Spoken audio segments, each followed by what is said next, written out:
with The Real Cinemas Blackpool and Ballincollig and online at therealpicture.com.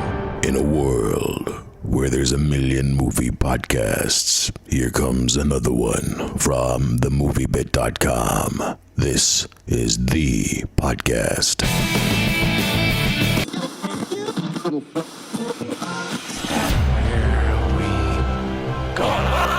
Christ. Who taught you that technique? A friggin' cheese grater?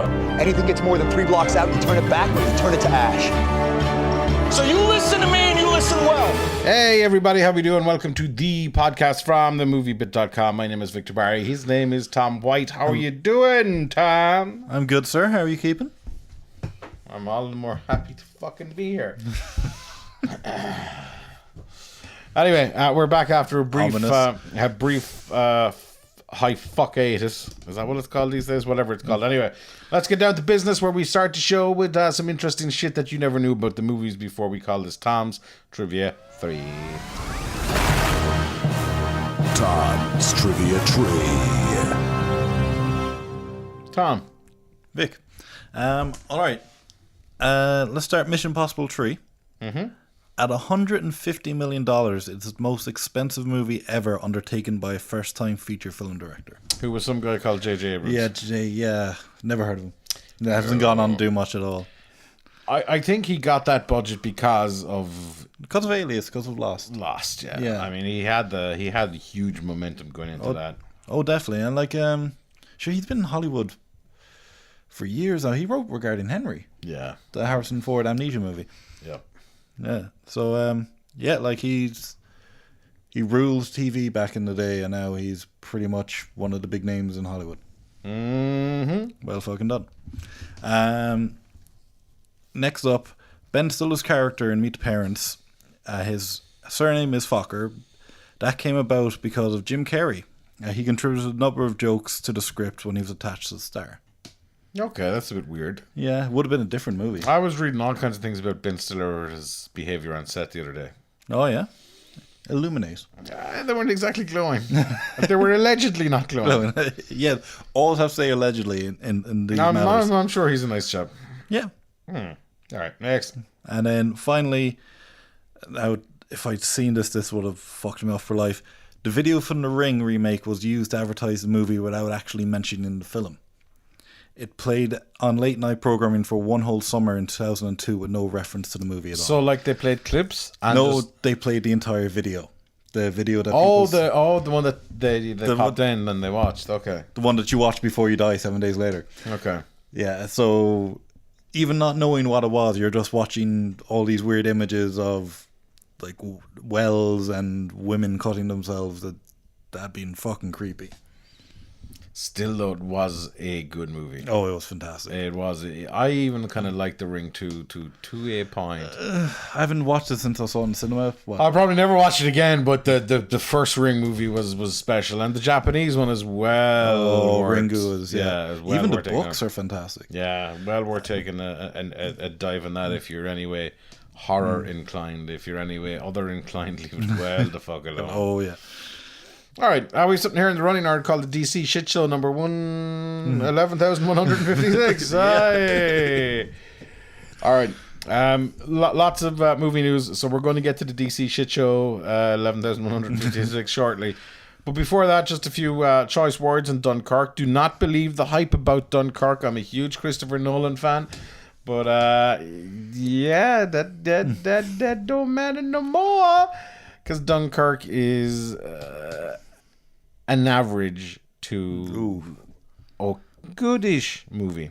I haven't seen it myself, but 3 stars from a review perspective. And it's a movie that it's amazing sound design. If it doesn't get an Oscar for sound design, then there is no kind of justice in the world, because the German planes are literally terrifying. If you recall War of the Worlds, where the alien ships and stuff started up and that kind of loud fucking drumming almost. Yeah, kind of. It did set, hairs on end. Yeah. It's even more powerful than that. The sound design here is incredible. The acting, Harry Styles is grand. The cast are fine. But essentially it's a story about fuck all. Okay. Yes, a bunch of English lads hopped onto their punts and boats and came over and took a whole load back. But historically, if you look at it, there wasn't as much of a sense of urgency in real life as the movie obviously was written and directed by Christopher Nolan. So there's been some artistic license gone in with that. So it's a movie that just kind of drags its arse around the place. And I really went into it wanting to love it. I liked it a lot less than I thought I would. No, sorry, I liked it more than I thought. No. Anyway, I didn't like it as much as I thought I would. Yeah, that's it. That makes sense. Interesting you should say it drags. It's only an hour and 45 minutes. Yeah. It just seems to drag because, again, there's not a whole lot going on. It's just hanging around on the beach waiting for fucking few dudes to turn up in boats. It reminds me of Sully almost. Sully was only 90 minutes. And you would think a movie based on a true story, that epic, they'd have a lot to say about it. But there's just nothing there. I don't know enough about it. Yeah. But talking to friends and people who knew more about it were like, it's not as urgent and demented as it was made out to be. And it's just a movie that I don't think Christopher Nolan's the best writer. I think his brother Jonathan is. Yeah, Jonathan is fantastic. And while a lot of the English press have been praising this, 5 stars left, right and centre, and it's the best thing ever, quite obvious. It's the... I know somebody's going, well, you guys are Irish, you hate the fucking English. It's the Zero Dark 30 thing again. Yeah. Everyone loved Zero Dark 30 in America. Outside America, not so much. Yeah, I just... Like the score is clever. There's a ticking clock. Okay, that's in the trailer. Yeah, there's a ticking clock for 98% of the score, maybe 99% of the score. Nice. Is it Zimmer? Yeah. Oh. And they could have used it a little bit cleverer towards the end. Okay. Because, but they didn't.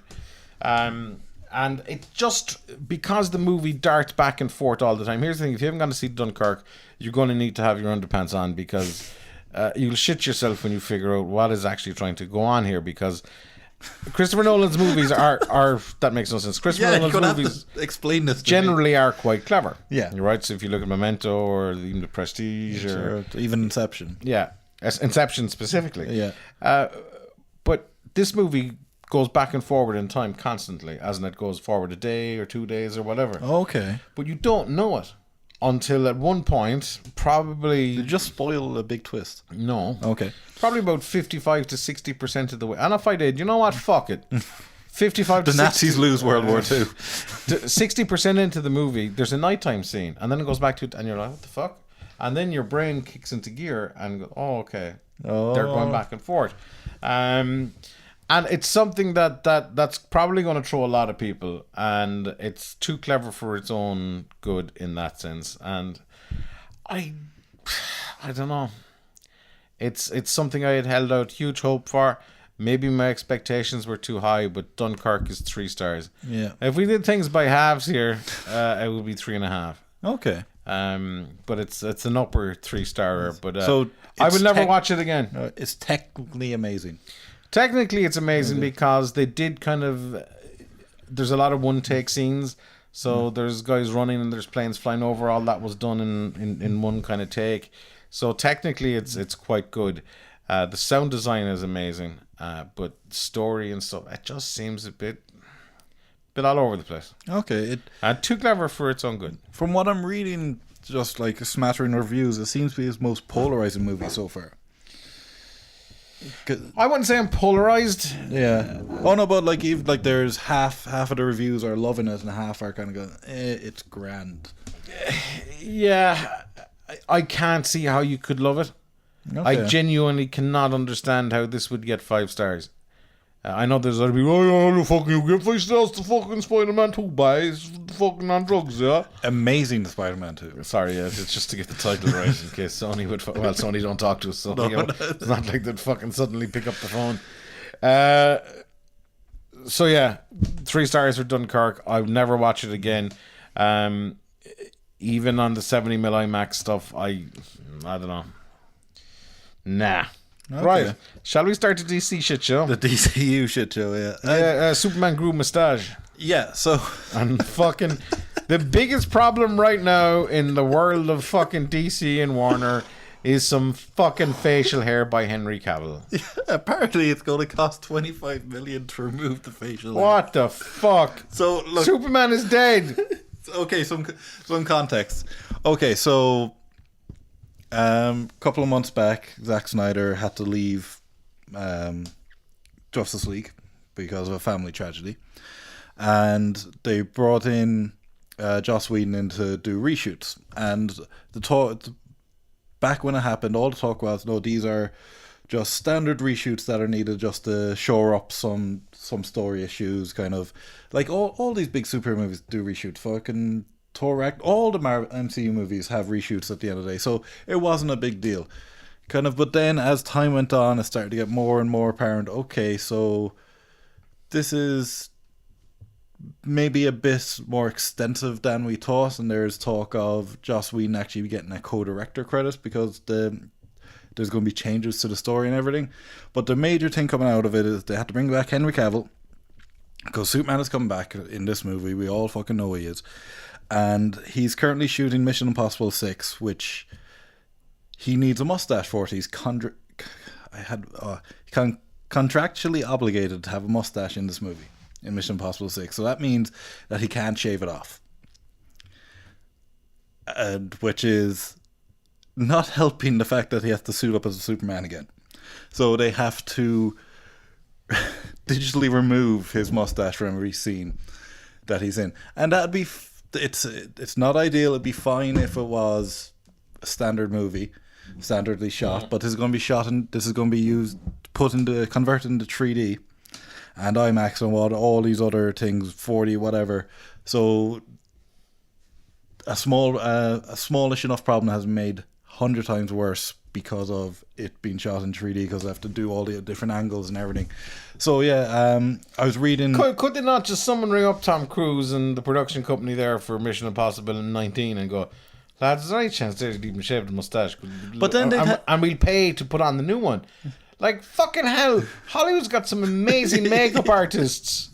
Fuck, can they not make a fucking mustache?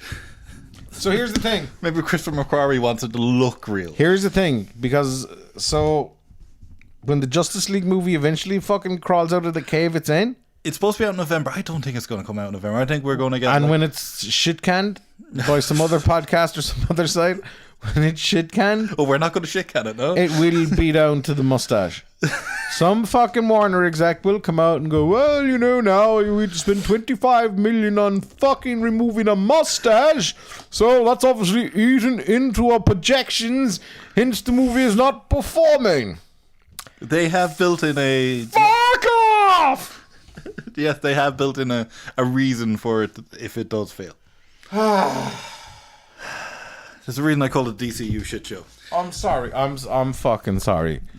They can turn Sam Worthington into a fucking Smurf, but they can't fucking... They can't find it. Jesus Christ. Like, how long, number one, do we know how long the Justice League movie is in? Is it like 8 hours and Superman's in it for 9? And that's 25 fucking million. Holy shit! Oh, yeah. I love bringing up the Justice League with you. But yeah, it's... All right, here's something else that's make me angrier, Tom. All right, The Flash. Mm-hmm. The Flash has been notoriously hard to get into development. It's gone through 2 directors. It's gone a page 1 rewrite. It's now no longer going to be the Flash movie. It's going to be Flashpoint. Okay, so if you know your comic books, Flashpoint was a massive universe-shattering crossover in DC Comics there a couple of years ago about the Flash went back in time to change one thing, and it completely changed the scope of the universe. And like Bruce Wayne was shot instead of his parents, so now his dad Thomas Wayne was Batman. Cyborg was now the foremost hero in the universe. Superman was captured by the military and kept on the ground for 20-30 years. Wonder Woman and Aquaman's kingdoms were at war with each other, so it was just this big, huge, just let's change everything. And that's what the new Flash movie is going to do. They can't get the Flash movie up off the ground, so what they're going to do is they're going to... Give a nice, simple story that doesn't complicate anything. Yeah, and this Fucking hell, who makes these fucking decisions? You know what the real reason about it is? They can't bank on the Flash. They don't think they can bank on the Flash, so they're bringing in Jason Momoa, they're bringing in Gal Gadot, they're going to bring in I'm sorry I forgot your names, the cyborg actor, Ray Fisher. They're going to bring in Ray Fisher, and they're going to bring in Jeffrey Dean Morgan, who played Batman's dad in in fucking Batman v Superman, and he's going to be Batman. They've been playing coy of whether he's going to appear. He's going to fucking appear. This is Civil War. This is Captain America: Civil War. This is the DC's version of it. This is a non-Justice League movie starring all of the Justice League. And the thing is, when was Captain America: Civil War? Was what, 15, 16 movies in? They built to it. This is the Flash. I think is slated for 2019. They're just going to rush everything, and that's the one thing about the DCEU that angers everyone, us especially, is they're just rushing to compete with Marvel. And it's nothing about making movies that fans will enjoy. No, we have to fucking be better than Marvel Studios. That's the only reason the DCEU was started. And it's just another example of they're going to probably push Thomas Wayne Batman, and it's just another example of Warner Brothers not trusting the properties they have, and just once again falling back on Batman. How the fuck? Yeah, it's... And the fuck. Yeah. The only time I've ever heard Flashpoint before is Jenna Jameson, the porn star. She's a movie called Flashpoint. And part of it, she sucked a lot of dick in a fucking firehouse, let me tell you. And like the thing is that... And that wasn't water coming out of those hoses. And like Flashpoint is such a fan favorite, and like they've used it before in the Flash TV show. I was in there for one episode. Like it's a story with so much potential, and Warner Brothers are just people know its name. Its brand is visible. Let's just have we got anything else? The saga of Batfleck. Ah, fucking hell! There's a report that the Warner Brothers were trying to slowly just push Ben Affleck out of the Batfleck role, and it got a bit of attraction around Comic-Con weekend. And like Affleck has come out and said, "Oh, I'll be Batman as long as like they'll want me to be Batman or some shit like that." Yeah, and he can say anything he wants, and like this could have been just a rumor, but I think it really does come from a kernel of truth somewhere. Okay, like I because he stepped down from directing the movie, and Matt Reeves has he wrote the script with Ben Affleck wrote the script with Jeff Johns. they fucked that out. That's been thrown out. Matt Reeves is just doing a complete page one rewrite. And you said it yourself, from that Justice League trailer, we get the feeling that Ben Affleck doesn't care anymore. I think he's bored with it, and Which it like that line in the trailer, what's your superpower? I'm rich, was delivered with all the energy of a rich man who didn't give a fuck. Yep, there we go. Okay, all right. I don't know. I've had enough. The Rock. Yeah, The Rock was for a long time attached to the Shazam movie as Black Adam. Apparently he's out of it. Apparently he's still playing Black Adam, probably a couple of movies down the line, but he's not going to be in the Shazam movie. And Do we know why? no, there's no reason given, and that's, I think, I would think that's an agent somewhere going, listen, this comic book stuff is about to fucking hit an iceberg. pretty much, yeah, like Real quick, get the fuck out of it. like Go and make Baywatch 2 instead. Since day one, Warner Brothers have played damage control with their shared universe, and it's starting to catch up with them, I think, because I don't think any film that they've had lined up has had something behind the scenes go wrong. Like the Flash couldn't get director for ages. It then got one, then had to get another one, complete page one rewrite. The Batman new director, complete page run rewrite. Cyborg, I don't think is happening anymore. He's been folded into the Flash. The last I heard. Now, the Flash being Flashpoint. Now, The Rock, who I think was their biggest get, the world's he's the highest paid actor in the world, isn't he?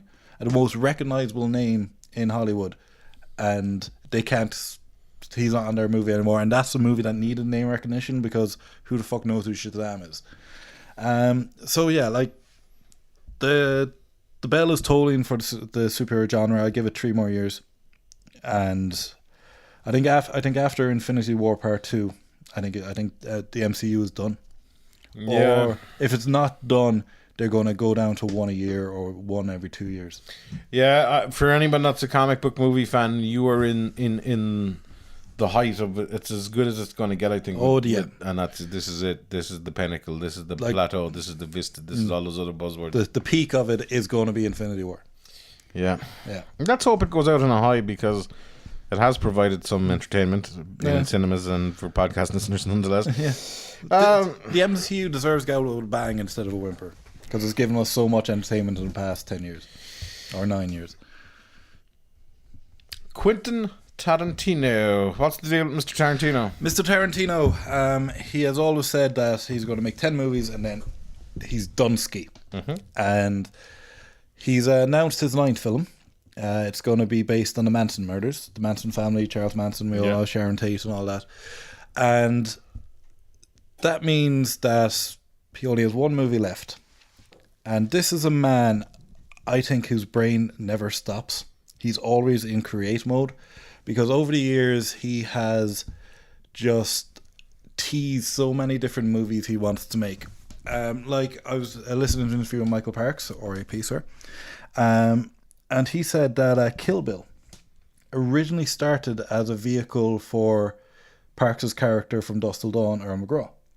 Like I assume it was going to be like a modern day western, but then he just took the name Kill Bill and then like used this as the name for his martial arts movie that he, as a martial arts fanatics, wanted to make. So he has all these movies out there that he wants to make, and he only has 1 left. And here's some we're probably not going to get. And he's talked about these over the years. The first one, the one that I wanted so badly, and this was kind of, I think this was back in 97, 98. When was Pulp Fiction out? That was 94, wasn't it? 93, 94. Yeah. So this would have been. Hang on, I think it was 92. So, go on. Yeah, so this would have been about, let's say, around 94, 95. 94. Yeah, he wanted to make the Vega Brothers, and this would have been proper the start of a shared universe, because Twin Tarantino movies are their own shared universe, because there's a connection to each movie in each other movie. So this would have brought back John Travolta as Vincent Vega, and Michael Madsen as Vic Vega from Mr. Blonde from Reservoir Dogs, and it would have been a crime thriller, and it would have been all about what they got up to in Amsterdam, because as we all know, kind of Vince Vega, or My Man from Amsterdam. So that would have been really cool if they got up off the ground, but I just think he made Jackie Brown after Pulp Fiction, and then John Travolta's star started to lose its shine again, as it does every couple of years. And I just think he put on the back burner, and just everyone got too old. And in case Michael Madsen, too fat. Sorry, Michael, but it's true. So yeah, that would have been awesome to see it, but unfortunately not. But then that was just the start of the Quentin Tarantino fantasy movies. The next one was Kill Beatrix, which they Uma Thurman brought this up again a couple of years ago. It was going to be said they wanted to kind of hold on and kind of wait till everyone aged up, and it was going to all be about the girl at the start of Kill Bill Volume 1. Beatrix Kiddo killed her mother, and she even says it, she has that speech, "Oh, you're going to come after me," and all that. So it's going to be about her training to go to take revenge on Beatrix. Would have been fucking awesome. And I love the Kill Bill movies, and I'm kind of a bit disappointed he didn't go back into martial arts or action, because that's his most action-oriented film, isn't it? Yeah, I think... It is. I think though with that and with Tarantino for his 10th movie, I think he'd probably do more than 10. Yeah, I don't know. I have a feeling he won't, because Sci-fi. He needs to do a sci-fi. he's been talking about doing a sci-fi movie, and like he says he has a sci-fi movie in his head. He also has a Australian Bonnie and Clyde-esque film set in the 30s. I cannot see the sci-fi genre lending itself to him though. No, it's he's too worthy a director for the sci-fi genre, I think. Yeah, I think Tarantino is wordy is a great way to put it, because he's not that visually accomplished of a director. He's got a great sense of style, can pick a great soundtrack, writes amazing dialogue, but He's a very static director. Yeah, from sets and production value, it's standard. Yeah, But he can do a lot with being standard. That shot from Inglourious Bastards of the bear Jew walking through the tunnel. Oh yeah, no, without a doubt. Don't get me wrong. But you know, he doesn't lend himself to CGI. Let's just say that. Yeah, scope. He doesn't lend himself to scope and scale, I think, in some sense. But yeah, I mean, let's see what happens. Yeah, I've two more to talk about, if you don't mind. Yeah. Another one he wanted to make, and this is not a new movie. This is Kill Bill: The Whole Bloody Affair, and this was going to be the two movies spliced together. And it wasn't going to be a matter of what I read wasn't going to be a matter of just okay, here's Kill Bill Volume 1, here's Kill Bill Volume 2, together. That was good. They were going to kind of cut scenes to kind of like fit each other perfectly. So like the scene at the start of Volume 2, which is just after the massacre, was going to take place just after the scene that preceded in Volume 1, kind of stuff like that. So it wasn't just a like it was a proper meshing together of the two movies, not just let's just double bill them basically. And then the last one I'm going to talk about, this came about a couple of years ago, before the Hateful Eight, the whole debacle with the Hateful Eight. We talked about Killer Crow. Now this was going to be apparently Inglourious Bastards and Django Unchained are two parts of a trilogy. I didn't know that at all. This is kind of a very loosely based trilogy apparently. And it was going to be about an all-black World War II platoon dropped in behind enemy lines by Aldo Rain. So it was going to tie into the Inglourious Bastards, and they just went on a kind of Apache-style just raising of the Nazi forces behind enemy lines, which would have been pretty cool. Like I would love him doing Inglourious Bastards too. Kind of, I think there's enough in there that he could do it. I know it kind of ended pretty definitely, but he could do a prequel or just fucking have Aldo Rain just still in France going, fuck it, I'm not leaving. I still want to kill people. All right, question for you, just before we wrap up. Yeah. Best Quentin Tarantino movie? Without thinking about it. Kill Bill. Okay. Volume 1. Okay. Inglourious Bastards. It is his masterpiece. I really think so. It might be a toss between Inglourious Bastards and Pulp Fiction, but instantly it is Inglourious Bastards. Yeah, no, for me, Kill Bill was just the style. I think just the style of it is pure Tarantino. It was Tarantino off the leash, basically, like doing what he wants to do, and it was worst Tarantino film. Oof, Jackie Brown. Yeah, I would say the exact same. Yeah. Like, it's not a bad movie. It's okay. I mean, for that fucking cast that they got, I remember at the time reading the announcement in Empire magazine. God, I was like, my fucking De Niro, Samuel Jackson. Fucking hell, this is just, and it was. Bleh. Even I didn't know who Robert Forster was at the time. I was going, Robert Forster, nice.